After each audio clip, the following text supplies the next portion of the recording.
Hello and welcome back to Modeling Manhood. This month, the month of October, I love deer hunting and especially archery hunting. So a lot of the titles for this month are just focused on deer hunting. And looking over today's title that I kind of had planned, I was going to call it Travel Corridors. And if you think about like a travel corridor, if you're a bow hunter or a deer hunter or any animal, they need to go from bedding over to food. And the fastest, most direct way is called that travel corridor.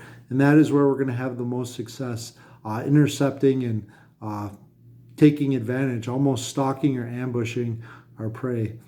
And our dollars, whether they're singles or Franklins or whatever you got for bills, we need to make sure that the money that we have coming in is going out correctly too. And we need to tell every dollar where it needs to go. That's something that Dave Ramsey, an author, if you guys have read any of his stuff, he talks about getting your debt ball rolling. He talks about the snowball effect, paying off your biggest debts first, the ones with the most debt, and then slowly working to your smaller debts.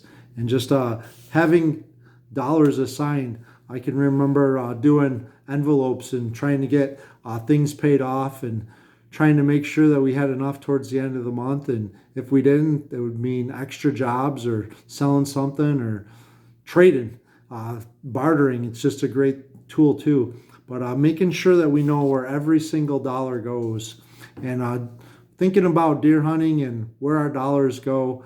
We can think about all the resources that God's given us. We have fingers that move and toes that walk. We're able to see and able to listen and smell and taste and all these amazing things.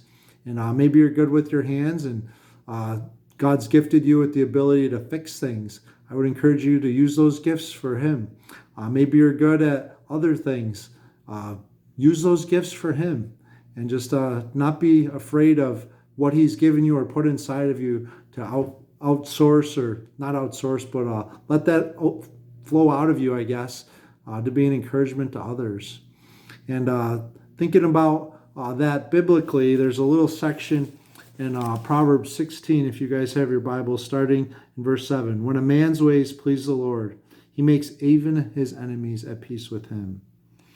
Better is a little with righteousness than great revenues with injustice. The heart of a man plans his way, but the Lord establishes his steps. So maybe you guys are planning on doing something like that last verse, but make sure that you are stepping into God's graces. Pray about your decisions, little decisions, big decisions, and just include Him. That's what a relationship is all about, asking Him to be part of what you're doing each and every day. And just looking at those other ones, a man's ways please the Lord. When you are pleasing the Lord, even your enemies will take notice. And we need to be aware of that because there's an enemy out there that's looking to devour us. Better is a little with righteousness than wealth gained with injustice. So make sure you're treating others rightly, even if it means you have to put others first and be like, you know what? I know this isn't fair, but I'm going to be the bigger person here and just step back. And just being willing to accept things, even if it's not how you want them to go. We can be so selfish. And then the last one, the heart of a man plans his ways. I have all these plans. I would love to write a book called Modeling Manhood, and I know I've talked about that, and something that I'm looking forward to next year. And I need the Lord to step in and help me because I struggle with English language arts. I am not an ELA person by any means. So I need Him to help me. And I know that's His calling for me, and you have a calling on your life too, but make sure that you're taking Him along for that journey. But the Lord establishes His steps, and He establishes my steps too. Think about that, a lot to think about. I know kind of a little bit different than travel corridors and deer hunting, but where are the resources God has given you? Maybe He's gifted you in some area that you've just been wasting or squandering. Make sure that you're using it for His honor and for His glory. Make sure you're walking in His steps today.